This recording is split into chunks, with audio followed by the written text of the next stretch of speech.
भारतात भाग्यवान प्रांत कोणता तर तो महाराष्ट्र असं एका कवीनं केलेलं वर्णन खरोखरच सार्थ आहे।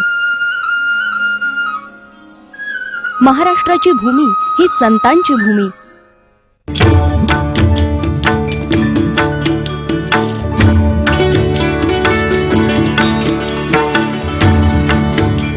ज्ञानोबा तुकारामांच्या गजरात टाळ मृदुंगांचा आवाज कित्येक शतक या भूमीत घुमतोय।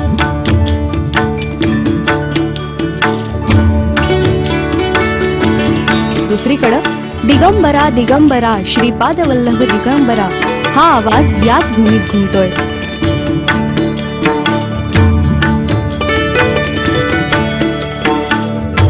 महाराष्ट्राची भूमी ही ज्ञानोबा तुकाराम एकनाथ रामदास या संतांच्या पदस्पर्शानं पावन झाली आहे। तशीच ती साक्षात दत्तगुरूंच्या वास्तव्यानं पुनीत झाली आहे। साक्षात महादेवानं शिवयोगी सिद्धरामेश्वराच्या अंशरूपात या भूमीवर जन्म घेतला आणि शिवाचा चैतन्यदायी मंगलदायी पदन्यास सोलापुरात सुरू झाला।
महाराष्ट्र राज्य आणि कर्नाटक राज्याच्या सीमेवर विस्तार रूपात पसरलेलं शहर म्हणजे सोलापूर, एक पुण्यक्षेत्र जिथं 68 लिंगांची स्थापना शिवयोगी श्री सिद्धरामेश्वरांनी केली। त्या सिद्धरामेश्वरांचं प्रसिद्ध मंदिर श्री क्षेत्र सिद्धेश्वर इथंच आहे। सोलापूर शहराच्या मध्यभागी असणारं सिद्धेश्वर मंदिर खूपच सुरेख आहे। भक्तांना प्रेरणादायी वाटणारं हे मंदिर लाखो भाविकांचं चैतन्यदायी श्रद्धास्थान बनलंय।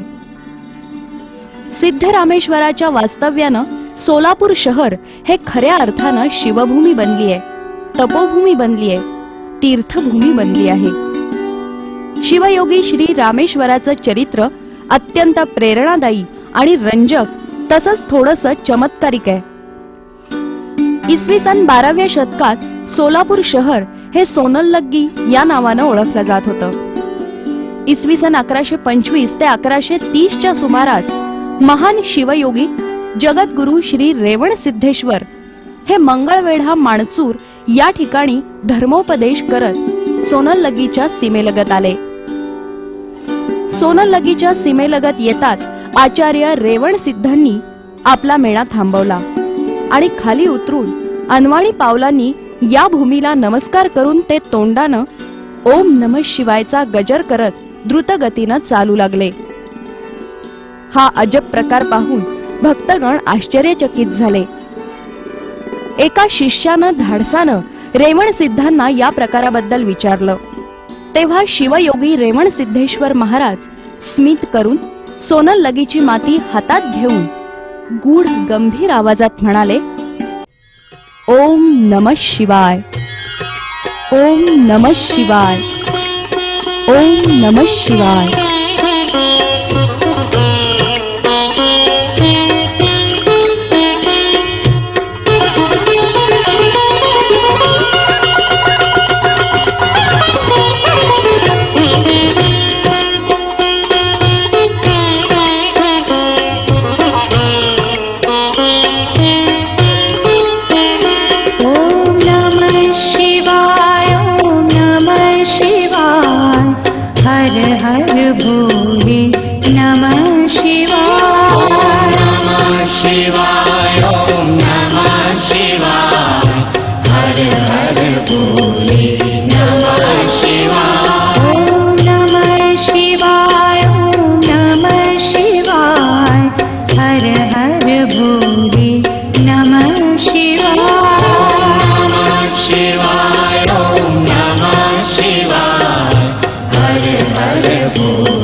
या भूमीवर एक महान शिवयोगी लवकरच अवतरणार आहे.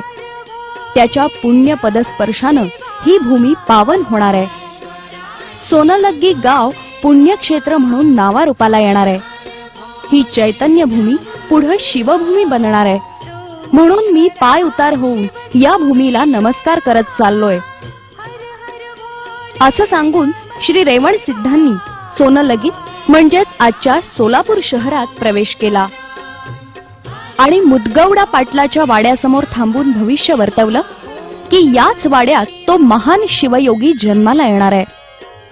पण मुदगवडाची पत्नी सुग्गल देवी आणि इतरांनाही तेव्हा आश्चर्य वाटलं.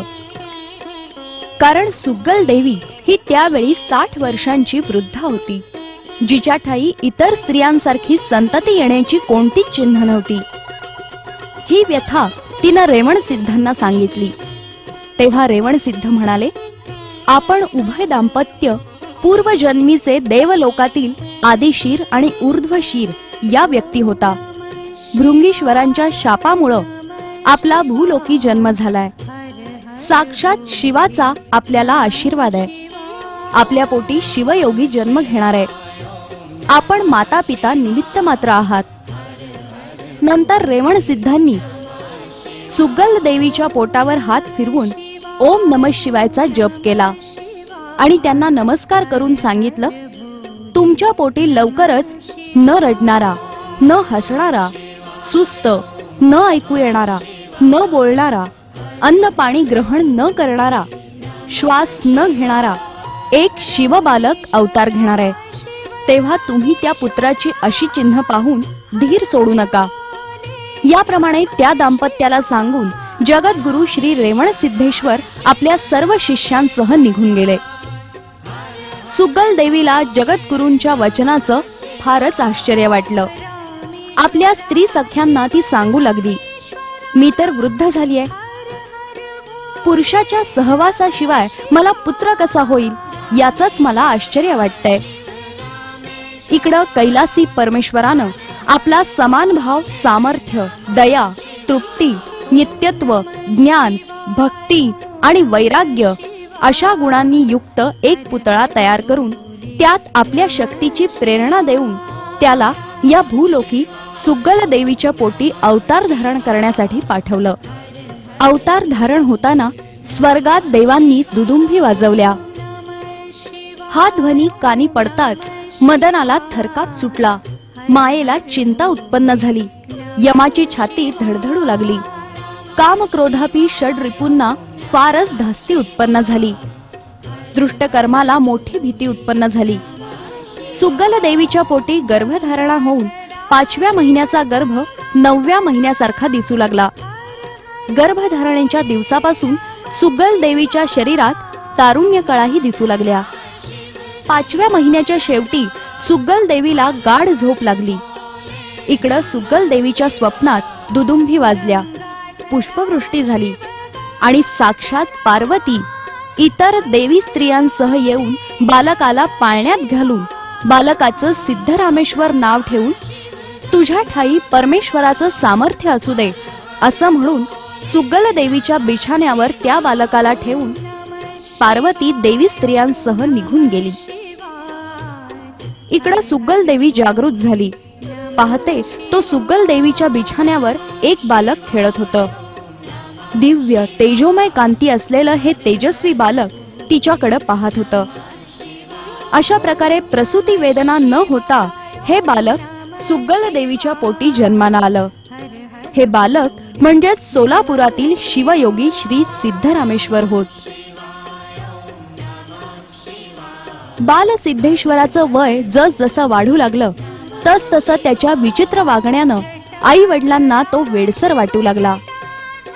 आई वडिलांनी त्याला रानात गुरे राखण्यास पाठवलं. रानात गुरे राखताना बालसिद्धेश्वर शिवलिंग स्थापून सतत ध्यानस्थ बसत.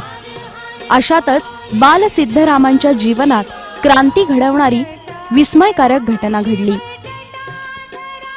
एक दिवस लिंगपूजेत लीन असताना एक वयोवृद्ध तेजस्वी जंगम मूर्ती त्यांच्या समोर आली. सिद्धरामांनी त्याला नमस्कार केला. जंगम मूर्ती म्हणाले, माझं नाव मल्लय्या आहे आणि मी श्री शैलवरून आलोय. त्यानंतर त्यांनी सिद्धरामाकडे खाण्यासाठी हुरडा मागितला. बाल सिद्धरामांनी त्यांना हुरडा दिला. हुरडा खाल्ल्यानंतर मल्लय्यानं सिद्धरामांकडे दही भाताची मागणी केली. दही भात घेण्यासाठी सिद्धराम आनंदानं घरी आले. त्यांनी आईजवळ दही भाताची मागणी केली. जन्मापासून अबोल असलेल्या आपल्या मुलानं दही भात मागितला याचं सुगल देवीलाही आश्चर्य वाटलं. तिनं मोठ्या आनंदानं सिद्धरामाला दही भात दिला. हा दही भात घेऊन सिद्धराम रानात परतले तेव्हा मल्लय्या त्यांना कुठंच दिसेना. बाल सिद्धरामानं मल्लय्या मल्लय्या म्हणून आक्रोश सुरू केला. तो दिसेल त्याला मल्लय्या म्हणून विचारू लागला. झाडांना वेलींना मल्लय्या विषयीच विचारू लागला. शेवटी मल्लय्या विषयी शोध घेण्यासाठी सिद्धराम श्रीशैल इथं गेले. मल्लय्याची चौकशी केल्यानंतर त्यांना साधूनं मल्लिकार्जुन ज्योतिर्लिंगाची मूर्ती दाखवली. पण आपल्याला भेटलेला हा मल्लय्या नव्हे असं म्हणून तो इतरत्र मल्लय्याला शोधू लागला. जळी स्थळी काष्ठी पाषाणी मल्लय्याचा शोध घेऊनही मल्लय्या सापडत नाही. तेव्हा त्यानं स्वतः आत्महत्या करण्याचं ठरवलं. व्याकुळ विरह अवस्थेत बालसिद्धेश्वर एका दरीच्या टोकाशी आला. मल्लय्या मल्लय्या असा आक्रोश करतच त्यानं दरीत उडी घेतली. बालसिद्धरामेश्वरांनी दरीत उडी घेताच वारा थांबला, झाडं थिजली, दऱ्यांचे डोळे दिपले. तोच साक्षात मल्लय्यानं प्रगट होऊन बालसिद्धरामेश्वराला अलगद आपल्या हाती झेललं. बालसिद्धराम आपल्या मल्लय्याला पाहून अत्यानंदित झाले. त्या बालकानं मल्लय्याला आनंदानं मिठी मारली. दोघांची चैतन्यमयी भेट पाहून वारा हसला. पशुपक्षी आनंदानं चैतन्य गीत गाऊ लागले. फुलांनाही आनंद झाला. ते आनंदानं आनंदगीत गाऊ लागले. तेव्हा मल्लय्यानं सिद्धरामेश्वराला उपदेश केला, बाळा, तू सोनल लगीत जा. तीच तुझी कर्मभूमी आहे. तिथं तुला एक महान कार्य पार पाडायचंय. मी तुला सोडून जाणार नाही. असं सिद्धरामेश्वर म्हणताच मल्लय्या म्हणाले, तू पुढे जा, मी तुझ्या पाठोपाठ येतो. तेव्हा सिद्धराम म्हणाले, तुम्ही आला आहात हे मला कसं कळणार? तेव्हा मल्लय्या म्हणाला, मी ज्या वेळेस येईन तेव्हा आकाश ढगानं आच्छादलेलं असेल. विजा चमकू लागतील, वृक्षवेली आनंदानं नाचू लागतील, मोठा वारा सुटेल, गाई गुरं बागडू लागतील. असं म्हणतात बासरीचा सूर घुमेल, शंखध्वनी होईल. त्यावेळेस मी सोनललगीच्या उत्तर दिशेला असलेल्या मंदार वृक्षाखाली लिंग रूपात प्रगट होईल. त्या लिंगाची तू नित्य पूजा कर. आणि वर सांगितल्याप्रमाणे मंदार वृक्षाखाली लिंग रूपात मल्लय्या प्रकट झाले.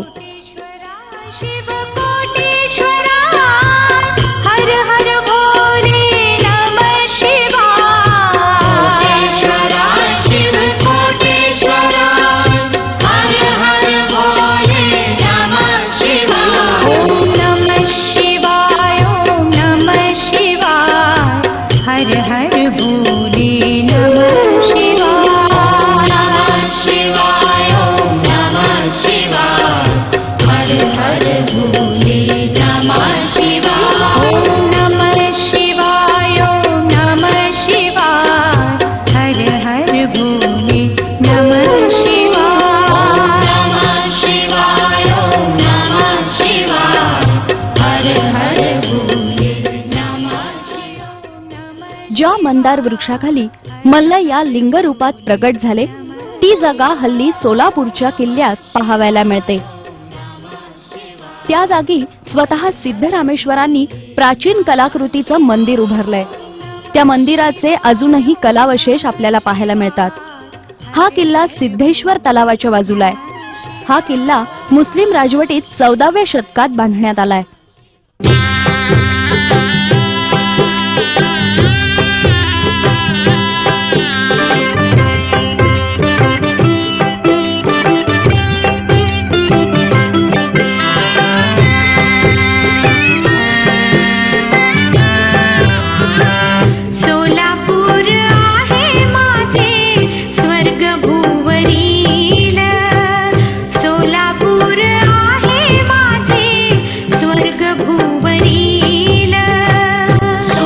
सोलापूर आहे माझे स्वर्ग भुवनीर, सोलापूर आहे माझे स्वर्ग भुवनीर.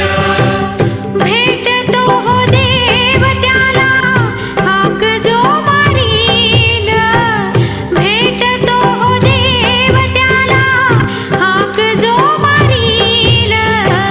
सोलापूर आहे माझे स्वर्ग भुवनीर, सोलापूर आहे माझे स्वर्ग भुवनीर.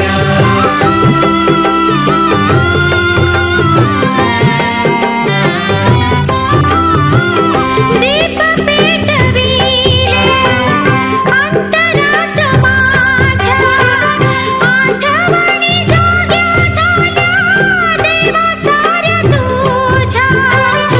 आशीर्वाद मजला तुझा रे तारील, आशीर्वाद मजला तुझा रे तारील. सोलापूर आहे माझे स्वर्ग भुवनीर, सोलापूर आहे माझे स्वर्ग भुवनीर.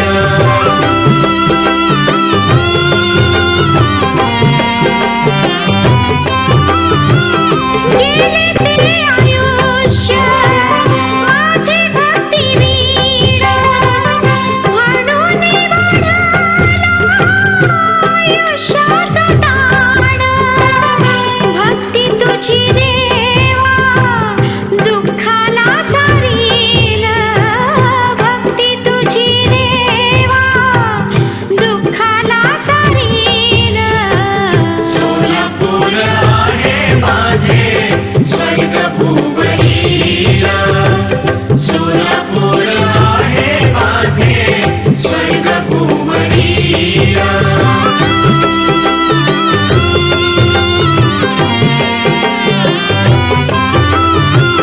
नाम सिद्धेश्वर जपूयात सारे, आज्ञाला लागू द्या भक्तीचे हे वारे.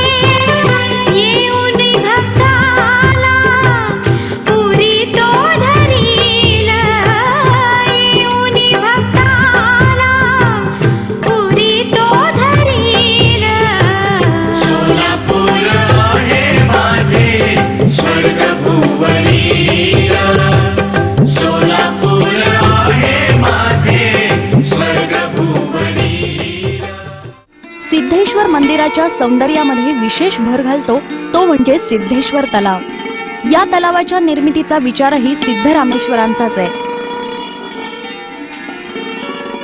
त्यांनी स्वतः हातात कुदळ घेऊन तलाव खणण्यास प्रारंभ केला आणि सोबत असणाऱ्या शिष्यगणांसह त्यांनी या सुंदर सिद्धेश्वर तलावाची निर्मिती केली. कवी राघव अंकाने सिद्धराम पुराणात म्हटलंय की भगवान शंकरानं आपल्या जटेतील गंगेला आपल्या सख्यांसह शिवयोगी सिद्धरामेश्वराच्या तलावात जाऊन राहण्याची आज्ञा केली. त्यामुळे या तलावाला तीर्थाचं स्वरूप प्राप्त झालंय. तलावाच्या मधोमध सिद्धरामानं आपलं जीवन कार्य संपवून योग समाधी घेतली.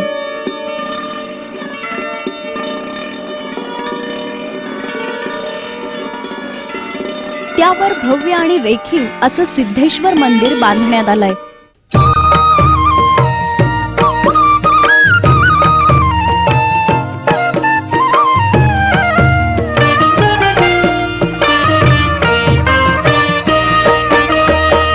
तुझा संक्रांतीचा सण स्वर्गीचा सोहळा, तुझा संक्रांतीचा सण स्वर्गीचा सोहळा.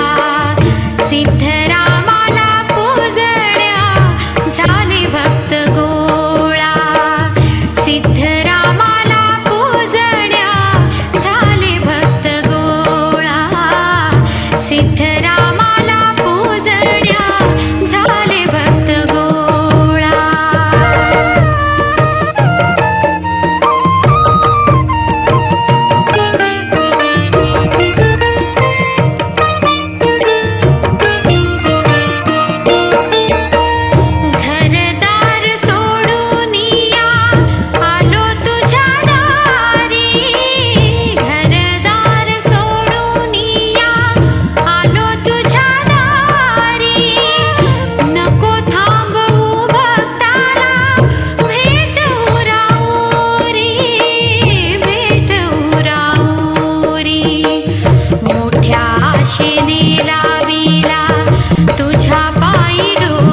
मंदिराच्या डाव्या बाजूला श्री विठ्ठलाचं मंदिर आहे। या मंदिरासंबंधी एक आख्यायिका अशी आहे की संतश्रेष्ठ ज्ञानेश्वरांचे आजोबा गोविंद पंत आणि आजी मीराबाई हे दोघे पंढरपुराला विठ्ठलाच्या दर्शनासाठी निघाले होते।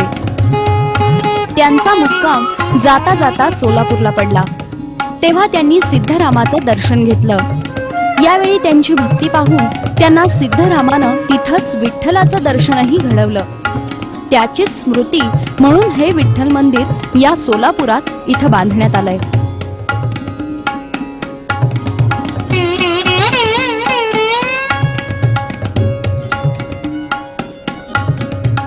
अशा या शिवयोगी सिद्धरामेश्वरांनी 68 शिवलिंगांची स्थापना करून 17 देवळं बांधली।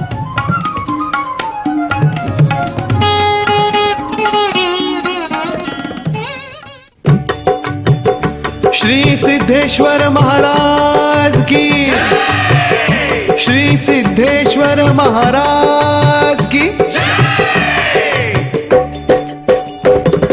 सिद्धेश्वर जय सिद्धेश्वर, सिद्धेश्वर जय सिद्धेश्वर, सिद्धेश्वर जय सिद्धेश्वर, सिद्धेश्वर जय सिद्धेश्वर। चल ग जाऊ मंदिराला, चल ग जाऊ मंदिराला, अन घेऊ त्याची गाठ हो, अन घेऊ त्याची गाठ, धरू सोलापूरची वाट, हाक मारू आपण सिद्धरामाला।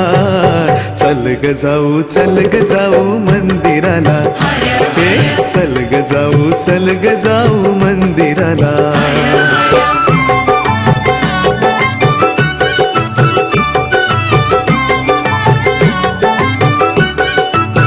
जाऊया देवाजीच्या मंदिरी, जरी आहे तो आपुल्या अंतरी, झाला अवतार त्याचा भुवरी, साऱ्या भक्तांना तो सदा तारी, अन ध्यानी धरुनी हो, अन ध्यानी धरुनी, पूजा त्याची करुनी, चल भेटू आपण शिव योग्याला।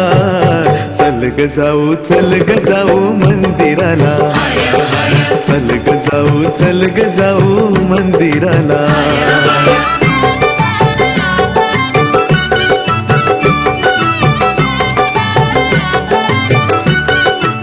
साऱ्या देवांचा गुरु सिद्धेश्वर, बोलका त्याचा गुरु परमेश्वर, जन्मला देव आमच्या भूमीवर, नमली काय आमची नश्वर, अन सारे जाऊनी हो, अन सारे जाऊनी, पाय त्याचे धरुनी, पूजू सिद्धरामाच्या मूर्तीला। चल ग जाऊ मंदिराला, चल ग जाऊ मंदिराला।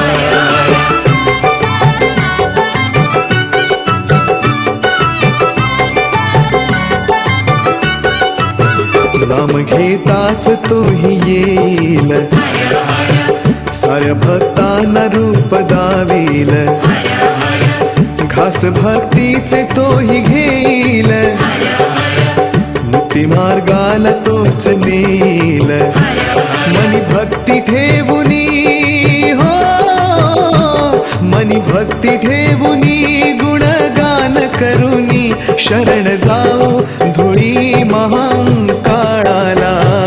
चल ग जाऊ मंदिराला, चल ग जाऊ मंदिराला। चल ग जाऊ मंदिराला, चल ग जाऊ मंदिराला, चल ग जाऊ मंदिराला,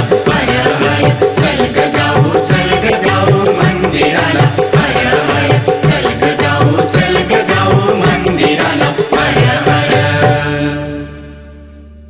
भाऊक आणि कनवाळ वृत्तीच्या सिद्धरामांची विपुल वचन आहेत। ते शिवयोगी तर होतेच, त्याचबरोबर श्रेष्ठ वचनकारही होते। त्यांनी जवळजवळ 68,000 वचनं रचल्याचा उल्लेख आहे। हा उल्लेख त्यांच्या स्वतःच्या रचलेल्या वचनात पाहायला मिळतो, पण त्यांची सध्या 1300 वचनच उपलब्ध आहेत. त्यांच्या वचनांमधून त्यांचं तत्वचिंतन, कपिलसिद्ध मल्लिकार्जुनाशी एकरूप होण्याची त्यांची तळमळ याचं दर्शन घडतं. त्यांनी आपल्या जीवनातून, आपल्या आचरणातून एक आदर्शच घालून दिलाय. सिद्धरामेश्वर हे लोकसंग्राहक, मानवतावादी आणि सर्वस्पर्शी व्यक्तिमत्व होतं. त्यांनी भुकेलेल्यांना अन्नदान करण्यासाठी अन्नछत्र उघडलं, मृतांना जीवनदान दिलं, अंधांना दृष्टी दिली, मुक्यांना वाचा दिली, अशक्य ते शक्य करणारा, स्वप्नांना सत्याचे पंख देणारा आणि तिमिराला तेजोमय बनवणारा, अंधाराच्या दारात उषक्काल आणणारा असा हा श्री शिवयोगी सिद्धरामेश्वर एक अलौकिक व्यक्तिमत्व होतं. अशा या महान शिवयोगी श्री सिद्धरामेश्वरांची संक्रांतीच्या वेळी खूप मोठी यात्रा भरते. तुझ्या चरणाचा आता मज मिळू दे आधार, तुझ्या चरणाचा आता मज मिळू दे आधार. सिद्धरामा तुम्हा विनवितो भक्त एक मी पामर, सिद्धरामा तुम्हा विनवितो भक्त एक मी पामर, सिद्धरामा तुम्हा विनवितो भक्त एक मी पामर.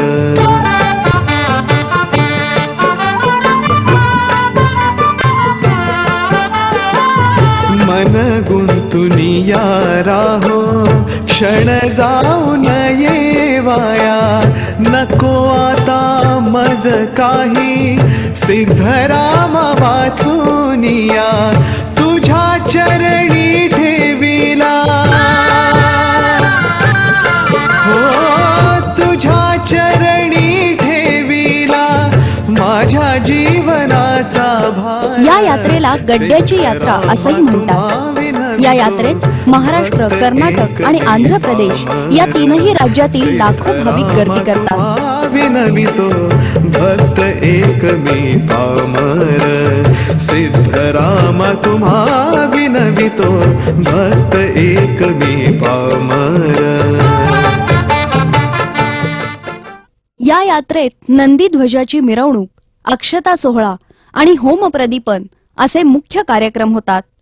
या कार्यक्रमामागची आख्यायिका अशी आहे की जेव्हा सिद्धराम योग साधनेत मग्न असत, त्यावेळी साधन स्थळाबाहेर एक सुंदर कुंभार कन्या सडा मारून रांगोळी रेखाटीत असे. तिची ही नित्य सेवा एकदा सिद्धरामांना समजली.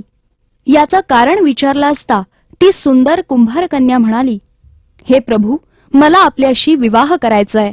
तेव्हा सिद्धराम म्हणाले, मी तर लिंगागी, मल्लिकार्जुन माझे पती आणि मी त्यांची सती. अशी पती सती असलेले साधना करणाऱ्यांसोबत तू कसं काय लग्न करणार आणि कसा संसार करणार? अगं वेडे, फुलपाखरू कधी आगीच्या जवळ जातं का? पाणी कधी आगीशी दोस्ती करतं का? विजांनी कधी जमिनीवर राज्य गाजवलंय का? हा वेडा हट्ट तू सोड. पण त्या सुंदर मुलीनं त्यांच्याशी लग्न करण्याचा आपला हट्ट चालूच ठेवला. शेवटी बालहट्ट, राजहट्ट आणि स्त्री हट्ट याच्या पुढे कुणाचं काय चाललंय?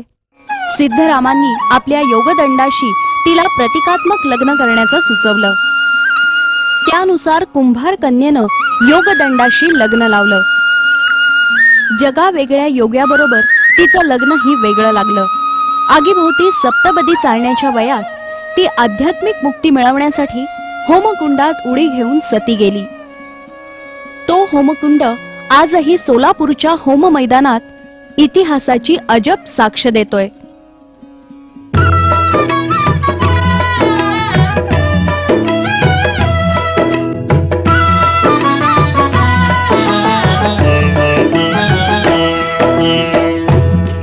मुक्तीसाठी सिद्धेश्वर ही, मुक्तीसाठी सिद्धेश्वर ही, फिरला वेड्या परी भेटला देवच त्याला जरी, भेटला देवच त्याला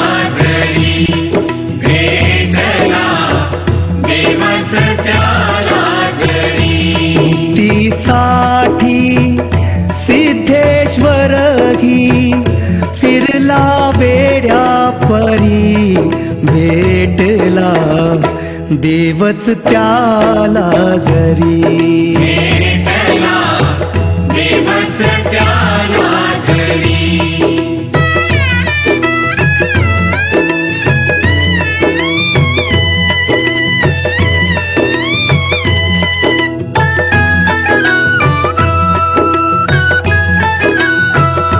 जंगमाचे रूपच घेऊन जंगमाचे रूपच घेऊन भक्ताला त्या भेटही देऊन राळ्याचाही हुरडा खाऊन राळ्याचाही हुरडा खाऊन गेला आपुल्या घरी भेटला देवच त्याला जरी भेटला देवच त्याला जरी.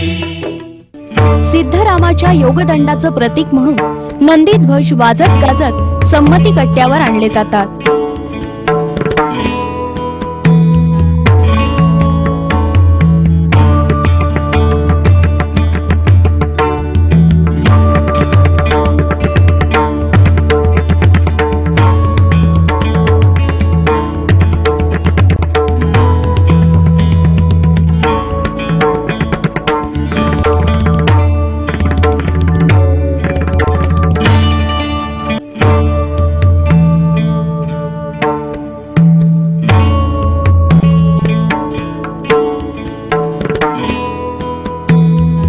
हळूहळू या नंदी ध्वजांची संख्या वाढून आज ती 7 ध्वज इतकी झाली आहे.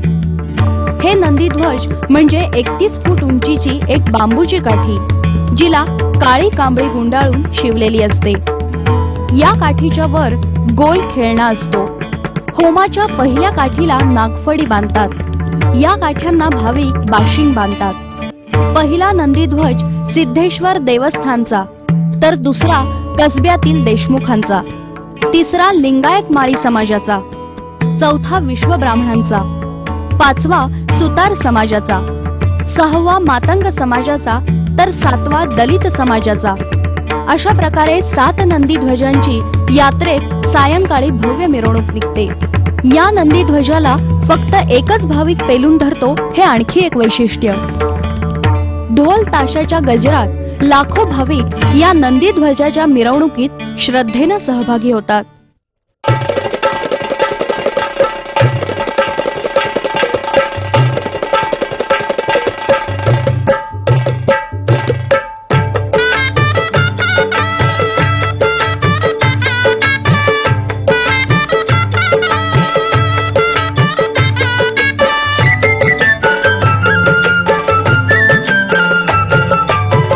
बोलूया हर हर हर सिद्धरामाचा, बोलूया हर हर हर सिद्धरामाचा, बोलूया हर हर हर सिद्धरामाचा, बोलूया हर हर हर सिद्धरामाचा. जाऊन ये सारे जण समिधा घेऊन या, जाऊन ये सारे जण समिधा घेऊन या, करूया होम वासनेचा. बोलूया हर हर हर सिद्धरामाचा, बोलूया हर हर हर सिद्धरामाचा, बोलूया हर हर हर सिद्धरामाचा.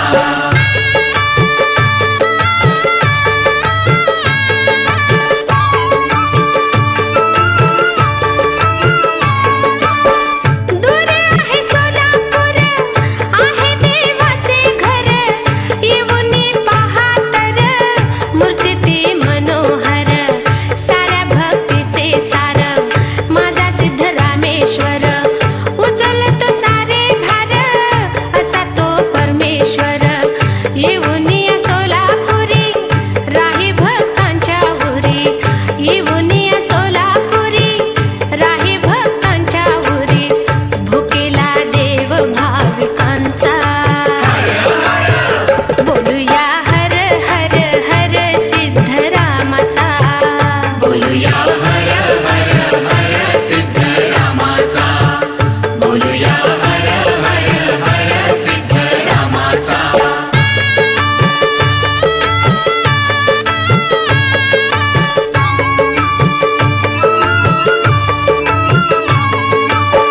माझ्या मस्तकाला लागो तुझ्या चरणांची धूळ जाळ अहंकार सारा ह्याची अध्यात्माचे मूळ शिव आहे देवा तुझं त्याचे आहे तुझे कुळ म्हणून या लागे मला तुझ्या नामाचे कुळ वसते चराचरी तुझे रूप साक्षात्कारी वसते चराचरी तुझे रूप साक्षात्कारी पाहू दे सोहळा सुखाचा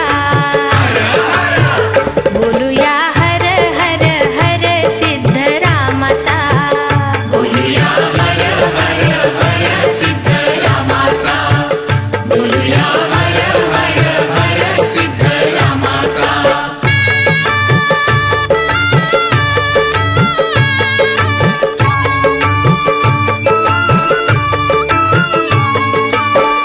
पाण्यासाठी देवा तुरे तुझे तळे दाविले रे पंढरीच्या विठ्ठलाही तुझी इथे आणले रे मल्लिकार्जुनाने तुला त्याचे रूप दाविले रे सिद्धराम जगानेही मने तुला ठेविले रे शिवयोगी सिद्धेश्वर म्हणूया हो हर हर शिवयोगी सिद्धेश्वर म्हणूया हो हर हर करूया हो सण संक्रांतीचा